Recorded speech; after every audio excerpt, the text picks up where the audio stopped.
Man, what a difference 12 years makes. Back in 2008, when Obama was running for office, me and my dad would watch Keith Olbermann's show because I was in California at the time. He was in New Jersey, but MSNBC is way too lazy to run programs 3 hours apart from each other. So, it's just all on one straight loop.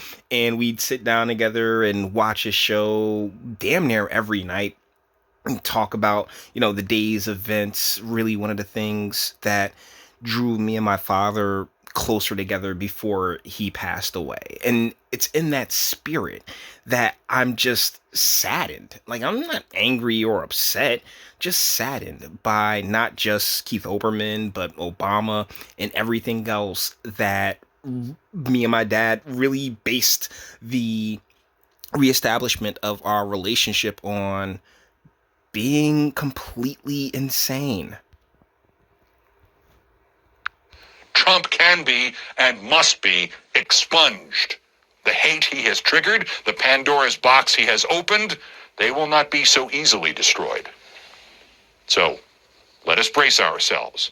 The task is twofold. The terrorist Trump must be defeated, must be destroyed, must be devoured at the ballot box. And Jake, like the terrorist Trump, like he's so evil. Like, this is uranium grade Trump derangement syndrome. And Keith Olbermann's had it the entire time, right?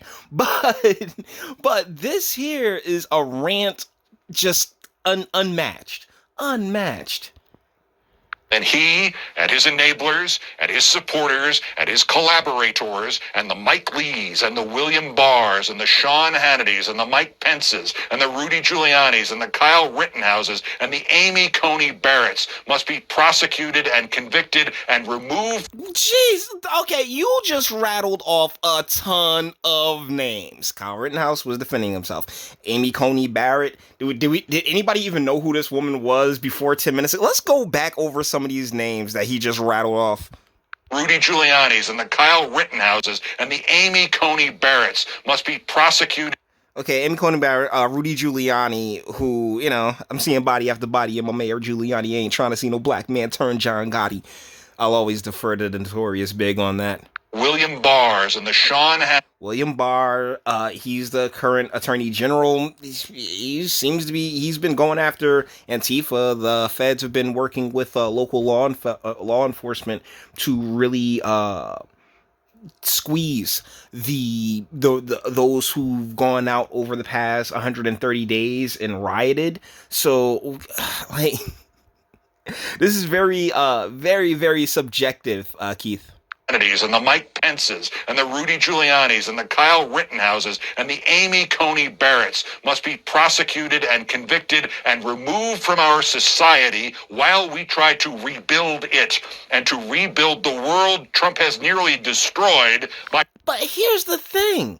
All of the places, your Portlands and your Seattles and your New Yorks, and they're all run by the blue team, by the opposition, by the side in which you claim to rock with. I mean, if these worlds are destroyed, that falls more on their state and local leaders than it does Trump. One of the things that I really that really stuck out to me is how everyone's screaming, oh, he's so fascist and everything else like that. But he was presented a perfect opportunity to really lock in some fascism when it came to the whole CV situation. And what did he do? He deferred to governors. And it's the governors and the mayors and the county folks who have decided that, yeah, we're going to sit here and turn your life upside down to make it seem as if everything Keith Olbermann is saying here is true. Turning it over to a virus. Remember it, even as we dream of a return to reality and safety and the country for which our forefathers died, that the fight is not just... Yeah, the one that doesn't have mandatory mask. Here's the thing, government, and I know Keith Olbermann isn't in the government, but when it comes to government mandates, I'm sorry, but it's a bit of... It is pure tyranny. When the government creates all these mandates and the executive orders, and you can get locked up and fined for not wearing masks and the like. I mean, that is far more fascistic than anything that the president has said or done. To win an election, but to win it by enough to chase, at least for a moment, Trump and the maggots off the stage and then try to clean up what they left. Remember, Trump and the like, he was like, back in the day, he was like, in 2008, this man was like Walter Cronkite.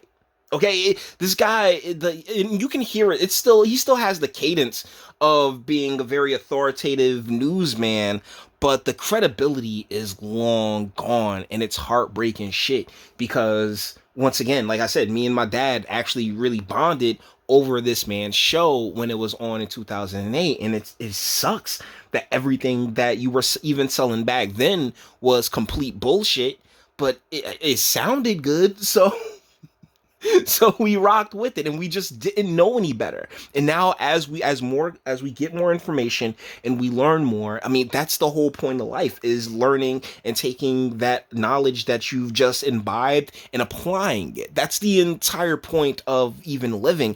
And the knowledge that we've gathered on you, Mr. Olbermann, is that you are completely batshit insane. Calling your countrymen maggots? My guy, come on.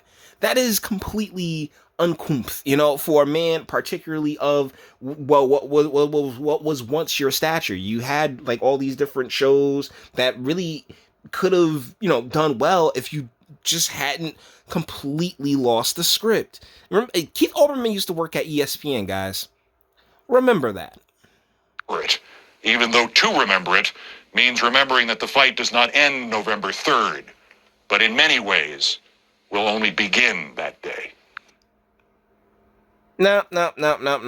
This fight was over in November 2016 because of. Hold on, let me get to. Amy Coney Barrett must be prosecuted and. Okay, there it is. This is clear enough to end on.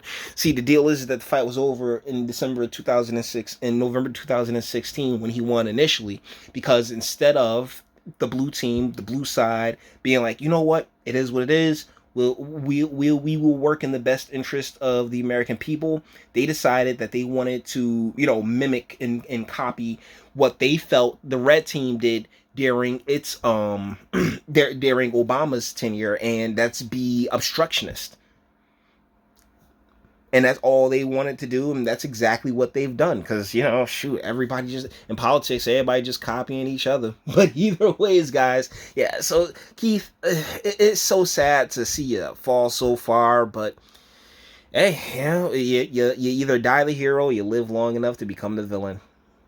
So with that being said, we're going to bring this one to an end. All the internet stuff. If you liked it, so I said like, dislike, go ahead, do that too. Nobody's scared of you, sub. If you enjoy my fantastic voice, see me get videos like this every single day. Share, because sharing is caring. And YouTube and Bitchute and like aren't the biggest fans of your boy over here for very obvious reasons. Bang the bell for notifications. Get something from Teespring. Hook your boy up over on Patreon. Links in the description. And speak. Let me know. What do you guys think in the comments? Yeah, Keith Olbermann.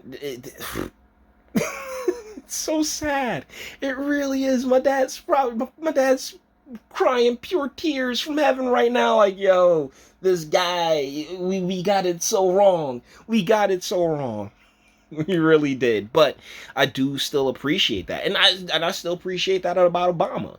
That was that 2008, man, was such a good time for that.